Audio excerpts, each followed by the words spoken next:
noite a todos. Boa noite. O tema que eu escolhi hoje, a medicina na Idade Média, é um tema primeiramente muito controverso, pouco estudado. Eu acho que tem muito preconceito em cima dele. Você vê, mesmo entre os medievalistas, pessoas que realmente se dedicam ao estudo da Idade Média, você vê que pouca gente desconhece. Muita gente acha que a medicina da Idade Média é uma mera continuação da medicina greco-romana, que durante 1000 anos, que a gente marca a Idade Média mais ou menos, queda do Império Romano, 476, e queda de Constantinopla, 1453. Acho que em 1000 anos nada mudou, só foi uma continuação daquela medicina hipocrática, medicina de Galeno. E o que eu quero mostrar aqui, não fazer um paralelo histórico, mas mostrar por certos tópicos sobre alguns assuntos, quebrar alguns tabus, algumas mentiras mesmo que a gente tem sobre a medicina medieval. Muita gente também acredita até menos, acha que a Idade Média foi uma decadência total da medicina greco-romana, que, por exemplo, quando eu estava na escola, eles ensinavam que a pessoa ficava doente, a igreja falava que era uma punição divina e que basicamente não existia hospital, que a pessoa era orientada a rezar, a sofrer aquela doença mesmo, e que não existia médico, não existia nenhum tipo de atendimento, que é um absurdo enorme. Uma coisa que eu sempre gostei de fazer é ler, na parte principalmente dos livros de clínica médica, os livros de cirurgia, eles vêm com um apanhado histórico. Os poucos que lidam um pouco sobre a Idade Média, a maioria pula já da Greco-Romana para o Renascimento, eles costumam falar muito dos cirurgiões barbeiros, que era uma profissão que era mais ou menos o que aqui no interior do Brasil tinha também aqueles farmacêuticos que faziam pequenos procedimentos. O próprio termo do cirurgião barbeiro foi muito usado aqui no século XIX.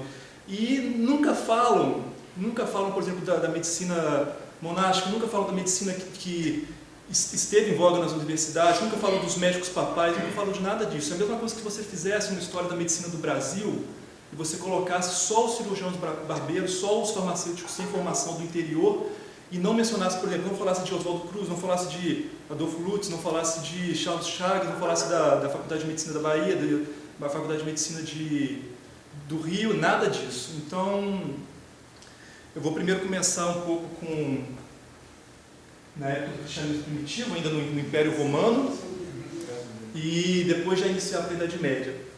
Bom, os primeiros médicos cristãos que nós temos de evidência que realmente aderiram ao cristianismo e contribuíram eram quase todos, a totalidade, sírios, da cultura assíria, e onde mais ou menos é o sudeste da Turquia e onde é a Síria hoje mesmo.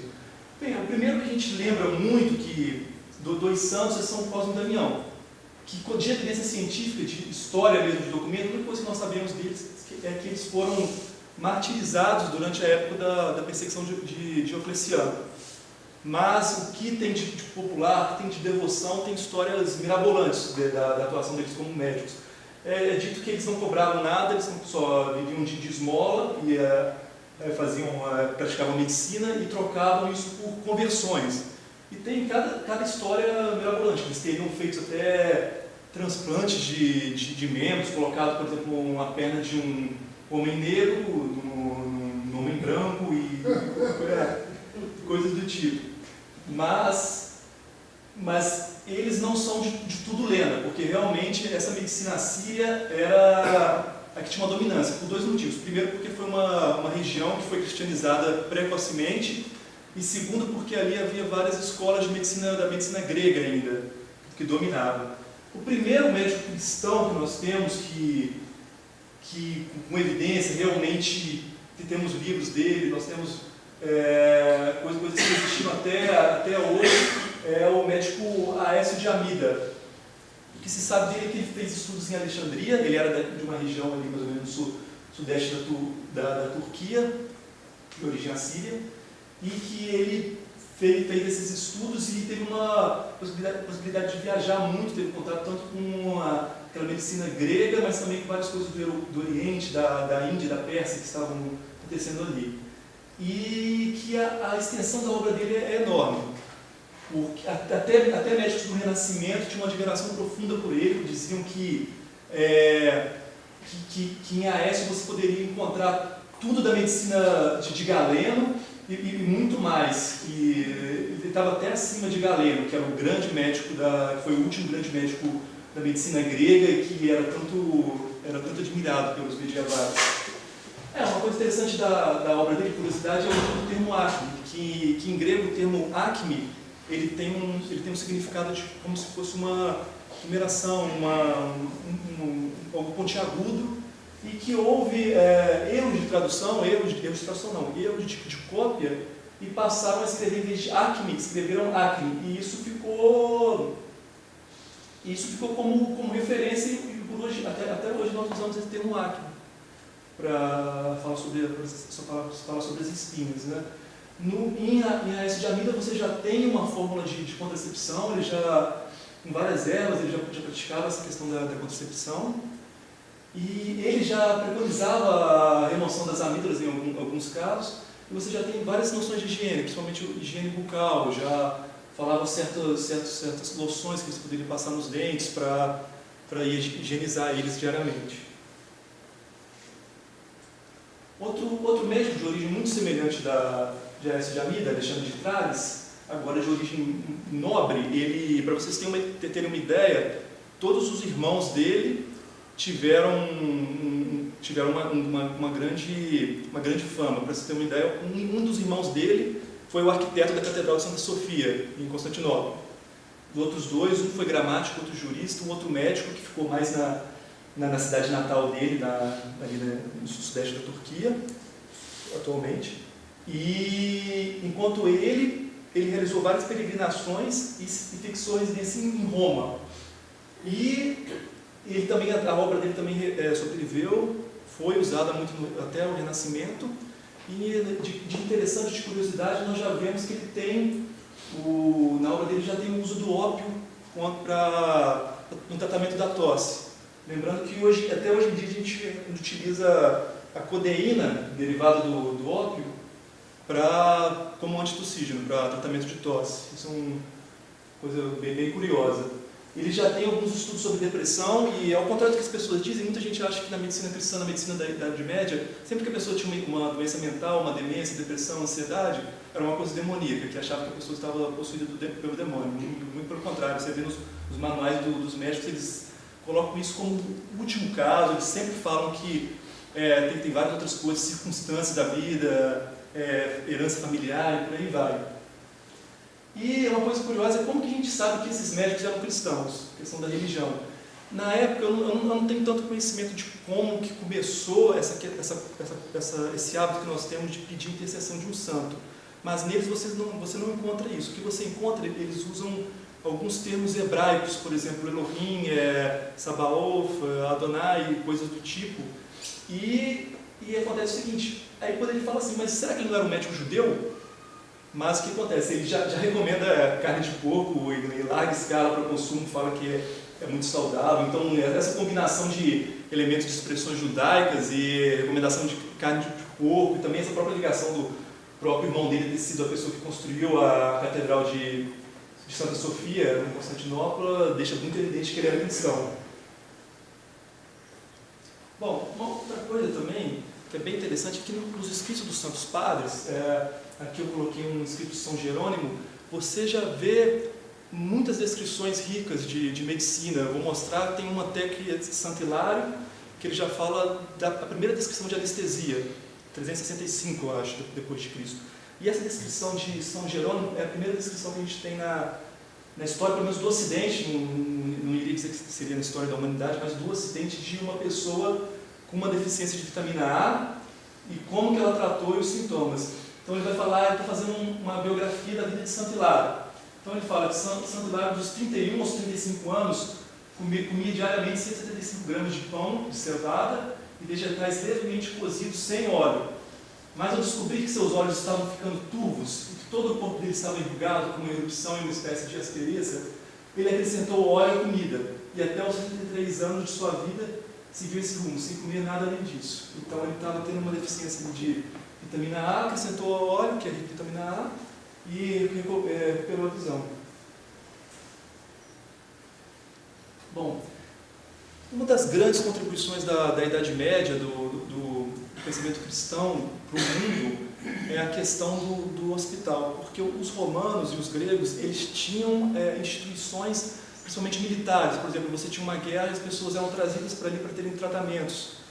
Mas essa noção que a gente tem de hospital como internação, você colocar um doente, por exemplo, um doente com pneumonia, ou um doente com uma doença infecciosa que seja internado no hospital, é uma coisa muito da medicina cristã. Tanto que duas evidências que nós temos disso é que logo que foi chancelado o Concílio de Nicéia e o cristianismo se tornou a religião oficial, os hospitais, ali, principalmente na região do Império Oriental, eles se espalharam, se multiplicavam exponencialmente, para ser sincero. E uma grande evidência também é que, não sei se vocês já ouviram falar, mas teve um imperador logo depois de Constantino, Juliano Apóstata, que tentou retornar o paganismo. E uma carta dele, ele deixa bem claro, nós temos que construir hospitais, porque nós temos que competir com os cristãos usando o que eles usam para converter e trazer os fiéis para a religião deles. E um grande hospital que teve na época foi o Hospital de Basílias, apelidado de Basílias por São Basílio, que era um hospital que muitas vezes era chamado até de cidade, que era uma coisa enorme, vários prédios. E no Ocidente nós já temos São Jerônimo, ele já, mesmo que eu citei, ele já faz uma expansão dos hospitais. Ele consegue, por exemplo, que ele tinha uma mulher que consegue que ela vá até o Oriente, até Jerusalém, já funde hospitais, e que ela já funda os hospitais ali. E nós temos também que esses hospitais eles também foram muito para o Oriente, para a Pérsia, para o Oriente, que seriam os países árabes hoje, sempre com primeiramente um chefe que era um médico cristão. E no século XIII nós temos uma coisa muito grande no Ocidente, que foi o movimento pela construção dos hospitais pelo Papa Inocêncio III, que ele criou um hospital muito grande e que seria o padrão da época em Roma, e todas as pessoas, os nobres, todas as pessoas que visitavam a cidade, ele as encorajava a, em seus países, construir hospitais semelhantes. Então, e nós estamos falando do século XIII, então nós estamos falando da época de Santa Isabel da Hungria, São Luís da França, pessoas que tiveram contato, seguiram esse pedido do Papa e difundiram o hospital de uma maneira grandiosa. Tanto que, pelos documentos que nós temos, praticamente qualquer cidade da Alemanha, do Sacro Império, que tivesse pelo menos 5.000 habitantes, tinha um hospital lá. Agora, só para reforçar esse argumento, eu vou colocar aqui uma citação do médico do século XIX, um dos fundadores da medicina científica, o médico Virchow, médico alemão, tanto várias coisas na medicina levam o nome dele. Ele era um grande admirador do Papa Inocêncio III. Em um dos seus livros que era uma sequência de palestras sobre as evoluções da higiene do século XIX, ele faz um parênteses para falar sobre o Papa Inocêncio III no movimento da construção dos hospitais da Idade Média. Ele fala o seguinte: deve ser reconhecido e admitido que foi reservado para a Igreja Católica Romana e, acima de tudo, para Inocêncio III, não apenas realizar a caridade e misericórdia cristã em toda a sua plenitude, mas também guiar o grito da vida em todos os ramos da humanidade de uma maneira ordenada. Só por essa razão, o interesse por este homem nesse tempo nunca se extinguirá. Quase não havia uma cidade de 5.000 habitantes na Alemanha que não tivesse seu hospital como resultado do estímulo proporcionado pelo Papa. E lembrando que é uma opinião bastante neutra. Virchow era protestante, luterano, ele não teria nenhum motivo para puxar saco, literalmente, do Papa ou dos católicos. Aqui uma imagem do hospital medieval do século XIII em Lübeck, na Alemanha. Esses eram hospitais principalmente difundidos pela Ordem do Espírito Santo. Geralmente tem esse modelo bem medieval, já gótico. E aqui mostrando, ficou um pouco embaçado, mas aqui mostrando como que essa questão do hospital ligado ao cristianismo é tão forte, mas tão forte que mesmo você não precisa de muito longe. Você pode jogar a palavra hospital na Wikipédia em inglês e vai estar falando que essa noção de tratamento, de internação, na maneira que nós compreendemos ela hoje, é uma coisa É uma coisa que vem muito da caridade cristã e da inovação bizantina. Agora mostrar, infelizmente quando você procura em português, é bem diferente, né? Já começam, o artigo do Wikipedia sobre o hospital já começa citando o Foucault, né? Já falando que essa noção de hospital como instrumento terapêutico é só do século XVIII, que é um exagero muito grande. E infelizmente a gente tem que ver algumas coisas, por exemplo, falando aqui que exacerbação da fé e rejeição do racionalismo, típico da Idade Média, considerado por alguns como a Idade das Trevas. Mas mesmo o artigo da Wikipédia... Essa frase não dá para ler aqui. Eu vou ler o capítulo 2. Fala o seguinte: a era dos milagres, expectativa de cura através do auxílio divino e penitências que desenvolvemos a partir de então, da Idade Média, tem várias interpretações, inclusive a de exacerbação da fé e rejeição ao racionalismo, típico da Idade Média, considerada por alguns como a Idade das Trevas. Exatamente. Mas você vê que mesmo o artigo do Wikipédia português, com vários preconceitos ideológicos, eles não deixam de citar o Hospital do Brasil Grande, não deixam de citar alguns desenvolvimentos de hospitais na França. Eles não deixam de desconsiderar por toda essa participação da Igreja Católica do Ocidente na discussão dos hospitais.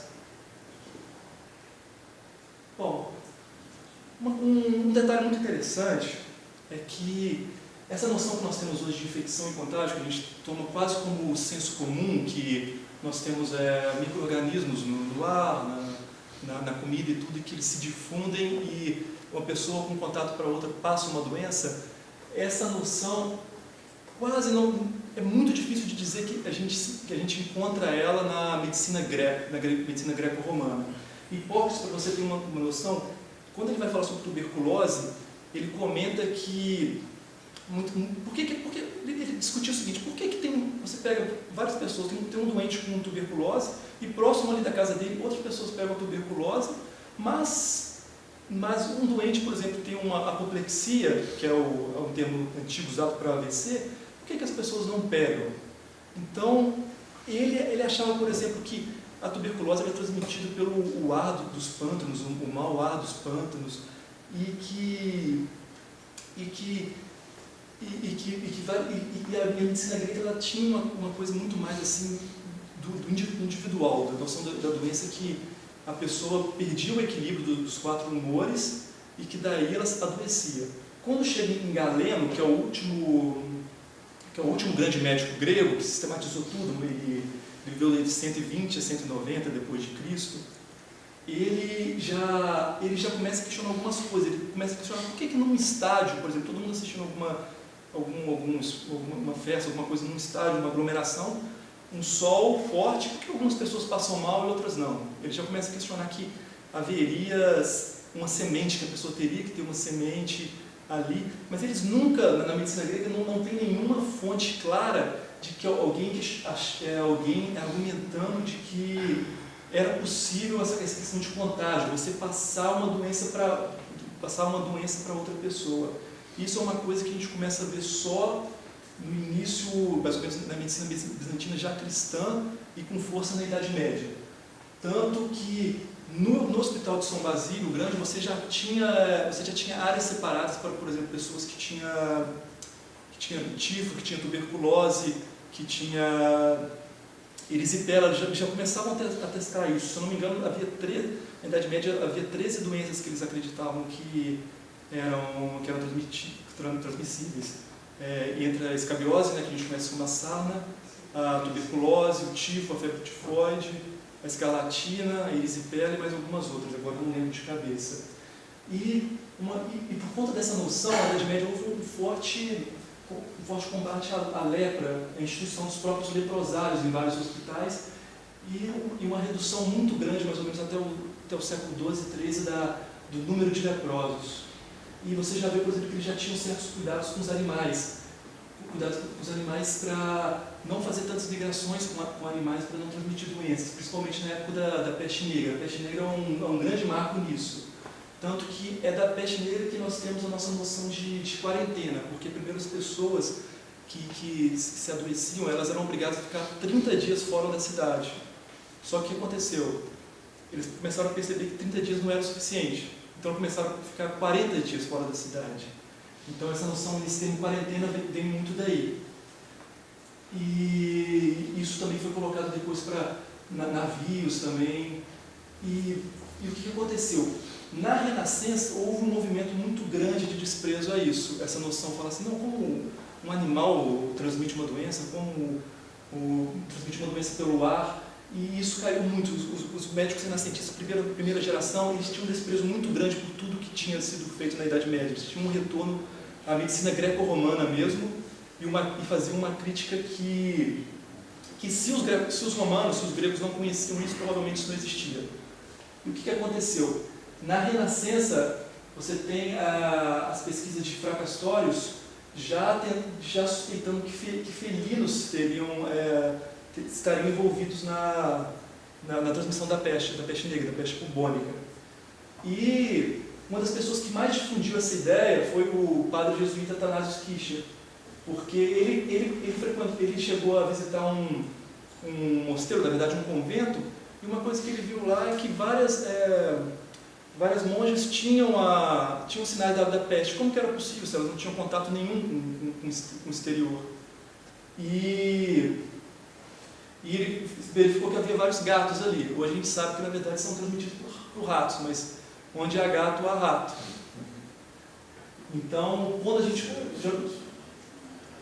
geralmente quando se pesquisa um pouco sobre a questão de infecção e contágio, citam, já pulam para a Renascença, já falam só de Fracastorius, nunca mencionam nada sobre a Idade Média, praticamente. Bom, isso aqui é uma citação de um historiador alemão, Sudhoff, que foi a grande autoridade nesse tipo de estudo sobre infecção e contágio. Ele fala o seguinte: foi reservada à Idade Média elaborar medidas oficiais sérias contra a disseminação de epidemias que foram conscientemente e até obedientemente derivadas do ritual de leprosos dos judeus, com seu conceito fundamental de isolamento.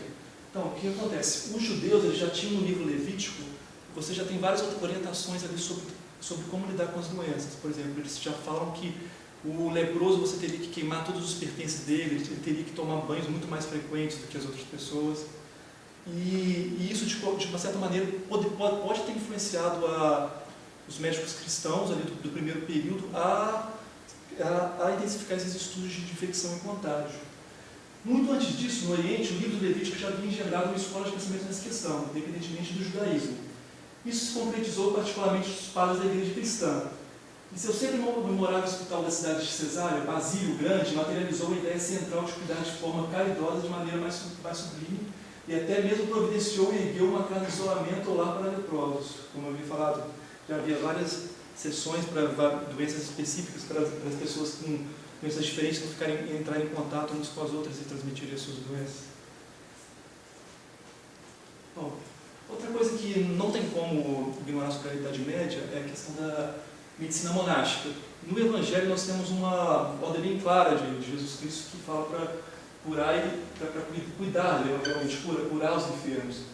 E os monges levaram isso muito a sério. Isso é uma coisa que é muito clara na regra beneditina. Para vocês terem noção, o próprio São Bento, ele morreu de febre, provavelmente cuidando de um doente, segundo alguns biógrafos.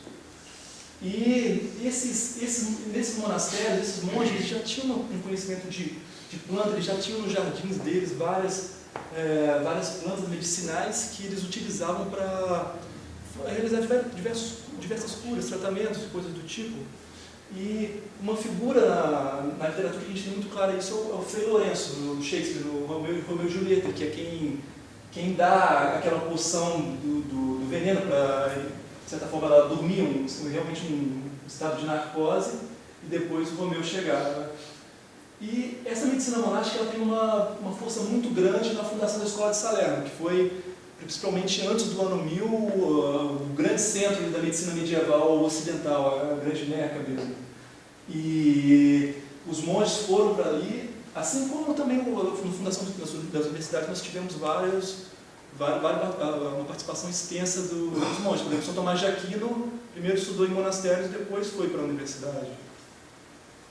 Aqui, antes de você passar, eu acho interessante essa ilustração sua, está mostrando os dois poucos recursos que se tinham para fazer o diagnóstico, que é o exame da urina, que está olhando através do vidro da urina, e tomando o pulso do paciente. Aqui ele não está dando remédio, não. Aqui é a urina que está examinando. Precisamente. Não, e uma coisa interessante, como você lembrou disso, a urina, ela tinha os médicos medievais eles tinham uma obsessão muito grande com a urina, e uma coisa que às vezes eles têm dificuldade de acreditar, que eles chegavam a provar a urina do paciente, justamente para chegar a algumas conclusões. Não existia exame de urina moderno, nada. Bom, quando eu comentei sobre fazer uma palestra sobre medicina da Idade Média, a primeira coisa que o Rodrigo me lembrou foi justamente Santa Hildegard de Bingen, que basicamente não tem como fazer uma palestra sobre medicina da Idade Média sem citar ela, porque a extensão da obra dela é tão grande, que são 2 livros, o livro de medicina composta e o livro de medicina simples, que ela já fala, por exemplo, do uso de metais, já fala sobre o uso de alimentação mesmo. Ela fala, por exemplo, como que a carne de um mamífero pode influenciar, como que a carne de uma ave pode influenciar. Ela já fala de uso de ervas. Ela tem uma extensão de obra na medicina muito grande. E ela tem certas coisas certas descrições que são inacreditáveis, que a gente pensar. Por exemplo, ela já fala que o cérebro é o motor de tudo, que o cérebro que controla o corpo, o cérebro que está controlando tudo no nosso corpo. Ela já tem uma compreensão da circulação do sangue razoavelmente boa. Ela fala sobre a pulsação nas veias, a pulsação nas artérias, ela já fala da transmissão do sangue pelo corpo. E ela, muitas vezes, ela está num nível até superior aos médicos das universidades e escolas de medicina do século XII. Bom, outro detalhe que eu achei muito interessante foi a questão da anestesia na Idade Média. Como eles anestesiavam o paciente para fazer um procedimento cirúrgico.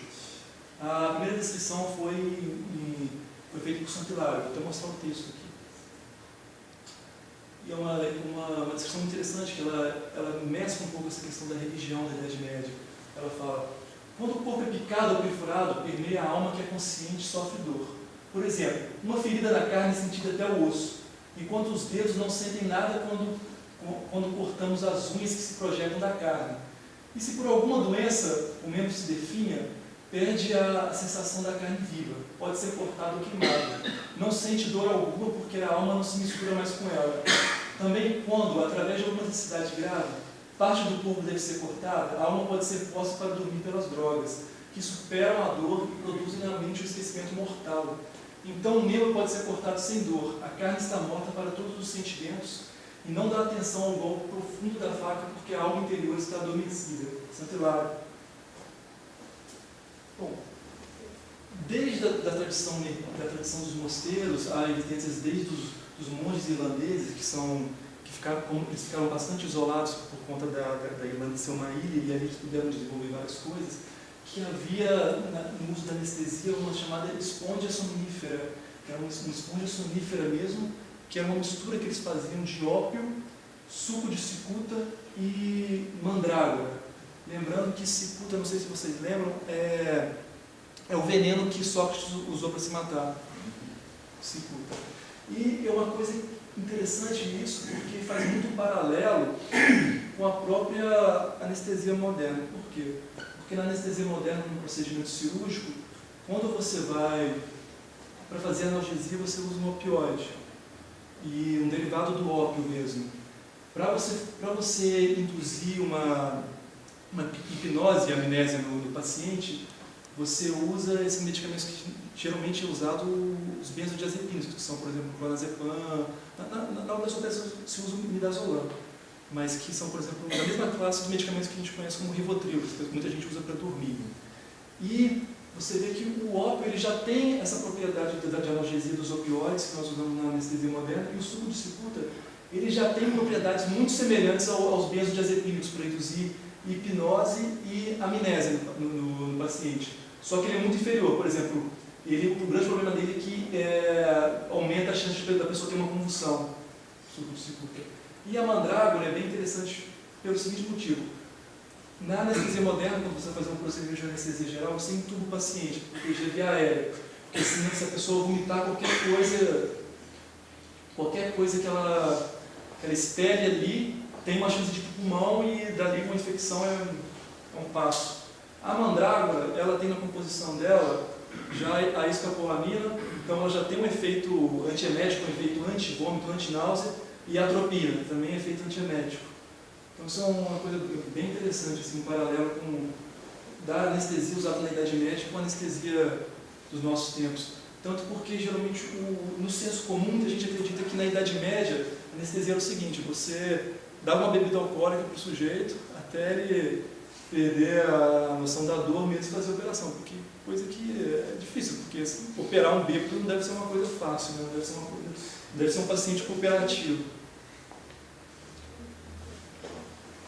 Bom, outro fato interessante sobre a dissecção e o estudo de anatomia na Idade Média. Muito se diz que a Igreja proibiu a dissecação, que a Igreja considerava o corpo como sacrossanto, que não podia mexer, e que só no Renascimento, só com Leonardo da Vinci e por aí vai, que começou a dissecação mesmo e estudo de anatomia na Europa.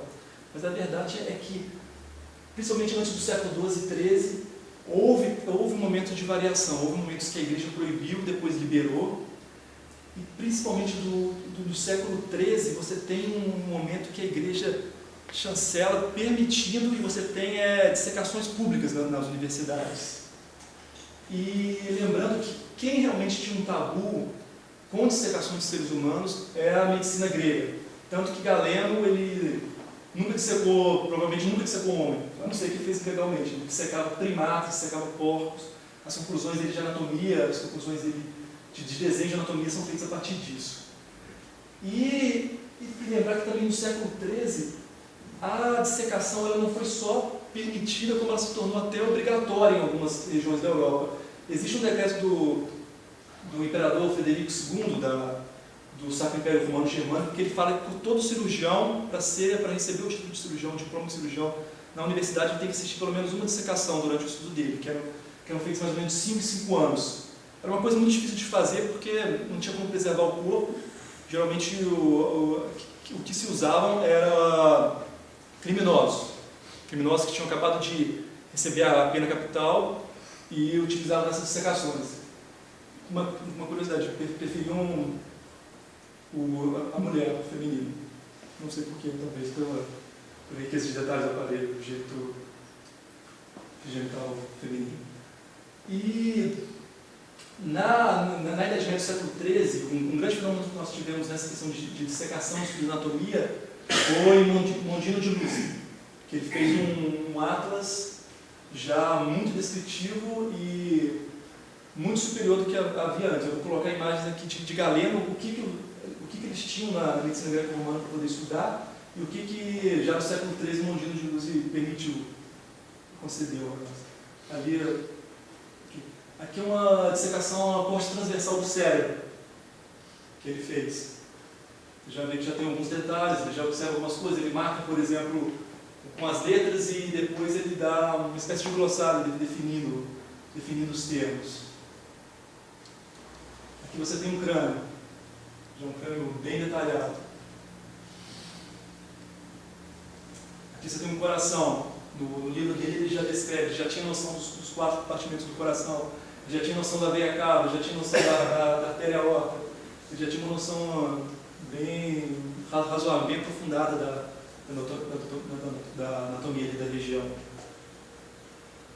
Aqui nós temos no atlas dele o trato gastrointestinal. Você já tem estômago bem definido, intestino delgado bem definido, você tem um pouco do colo também. E aqui o trato geniturinário feminino. Já tem ali uma imagem que mostra o que seria uma mulher realmente aberta e uma descrição do livro. Já mostra os rins, já mostra os 2 ovários, já mostra o útero. Descrição também bastante completa. Aqui nós temos as costelas, o externo, o esqueleto completo. Principalmente os ossos, é de imaginar que se já tivesse um avanço muito maior, porque é muito mais tranquilo de você ter contato para você estudar o sistema esquelético, porque era só você pegar, desenterrar um corpo antigo e poder estudar. Aqui uma imagem justamente de Galeno, médico grego, ele dissecando um corpo. Como eu havia dito, eles não eram permitidos de dissecar seres humanos. Tanto que eu até achei um artigo de um jesuíta, que ele fala que talvez uma das coisas que impulsionou essa dissecação de seres humanos na Idade Média cristã teria sido essa divisão, essa dicotomia de corpo e alma, no sentido do corpo não ser mais algo sacrossanto, uma coisa intocável, o corpo da pessoa morta. Aqui são as imagens que Galeno tinha. Dá para ver que eles são bem inferiores. Aqui eu abro um adendo para falar um pouco sobre a dissecação e a estudo de anatomia no mundo islâmico. Uma coisa que hoje é bem evidente é que o mundo islâmico era muito mais rigoroso em questão de dissecação do que o mundo cristão. Em geral, os cirurgiões islâmicos, cirurgiões árabes, eles tinham que chegar em conclusões de anatomia durante as operações. Então, eles eram permitidos a fazer cirurgias, mas não eram permitidos a fazer dissecação de corpo. Isso aqui são duas imagens de Avicena. Avicena, mais ou menos, a transição do século X e do século XI. Ali é uma tentativa dele de tentar fazer um apanhado do sistema nervoso. Dá para ver que, em relação às imagens que eu mostrei da medicina europeia do século XIII, eles eram bem inferiores, mas, ao mesmo tempo, a primeira descrição que nós temos da circulação sanguínea, circulação pulmonar, é de um árabe, um médico árabe, Ibn al... não me lembro o nome dele agora, mas, então, e nos textos dele, ele mostra certos escrúpulos em relação à dissecação, que era proibido e tudo, mas hoje já se concluiu que provavelmente eles faziam dissecações escondidas dos árabes, não resta dúvida disso, mesmo sendo proibido pelo Islã. E um detalhe, o Islã teve esse problema com autópsias, com dissecações até o tempo moderno. Acho que no Egito a primeira autópsia foi feita em 1952. 1952 que foi permitido. Aqui já são imagens da Renascença, são imagens de Vesalius, o médico anatomista renascentista. E você já vê que, em relação a tudo, ele já é muito superior. As imagens que eu mostrei de Mondini, do Atlas Anatomica, foi usada mais ou menos durante 300 anos, até ele vir com imagens bem superiores.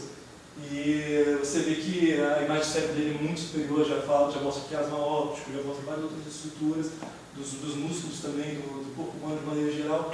Mas, uma coisa que é apontada muito frequentemente é que esses médicos renascentistas eles estariam fazendo uma oposição à igreja, o que é falso. Por exemplo, Vesalius era um grande amigo de Santo Inácio de Loyola, grande amigo do Papa Paulo IV. Ele era financiado pelo imperador Carlos V, então era uma pessoa que fazia parte do establishment católico. Outra imagem do esqueleto dele. Bom, agora para fechar o conteúdo da palestra, eu queria falar de um caso, de um tratamento da varíola durante o período medieval, porque muitas vezes a gente tem uma noção que eles tinham uma medicina, mas tudo que eles faziam era obsoleto e tudo que nós temos é muito superior a eles. Só que eu vou mostrar como que um tratamento da Idade Média foi valorizado na nossa época, século XX, não só foi valorizado como ganhou o prêmio Nobel. Existia um médico inglês, Johannes Anglicus, e ele se graduou em Oxford, posteriormente estudou em Montpellier, que era também um grande centro, principalmente depois do século XII e XIII da medicina da Idade Média cristã. E ele ficou célebre porque ele tratou o filho do rei da Inglaterra, Eduardo I, da varíola. E como que era esse tratamento? Ele pegava sedas vermelhas, sedas bem finas, e ele cobria todo o corpo da criança, deixava ela bem exposta à luz solar. As janelas também tinham cortinas cortinas vermelhas de uma seda mais clara, e a partir disso ele argumentou que ele conseguiu curar a criança. Ok. Agora vamos ver qual foi o prêmio Nobel da Medicina em 1903. Foi dado a Niels Pfizer. em reconhecimento de sua contribuição para o tratamento de doenças, especialmente lúpus vulgaris e varíola, com radiação de luz concentrada, por meio da qual ele abriu um novo caminho para a ciência médica. Durante meu trabalho, a citação dele, com o objetivo de provar os benefícios do sol aos doentes, encontrei vários efeitos da luz. Eu então planejei o tratamento da varíola na luz vermelha, e depois o tratamento do lúpus vulgaris. Lúpus vulgaris era uma manifestação da tuberculose na pele. E ele terminou na última citação. Os efeitos da luz vermelha na varíola é um dos resultados mais impressionantes conhecidos pela medicina. Ele era um médico que ele trabalhava no hospital, e ele começou a perceber que os pacientes que tinham varíola, quando eles tomavam um banho de sol, passeavam, e eles tinham um resultado muito grande, as lesões de pele regrediam justamente. E ele ganhou o prêmio Nobel por isso. Então você vê que, tudo bem que ele usava laser, ele usava a tecnologia da época, toda a tecnologia da Revolução Industrial, que permitiu fazer isso. Mas você vê que na medicina medieval, os recursos que eles tinham na época, principalmente porque a medicina medieval era obcecada com a ótica, com esse estudo da luz, da ótica e tudo, eles já tinham uma coisa muito semelhante com a... Já tinha um tratamento que no século XX alguém fez uma coisa bem semelhante com tecnologia e ganhou o Nobel. Então isso aí eu acho que é uma coisa bem curiosa para quem critica, fala que não existia um espírito científico na medicina medieval, que eles não experimentavam, não faziam ciência. E... não, é isso.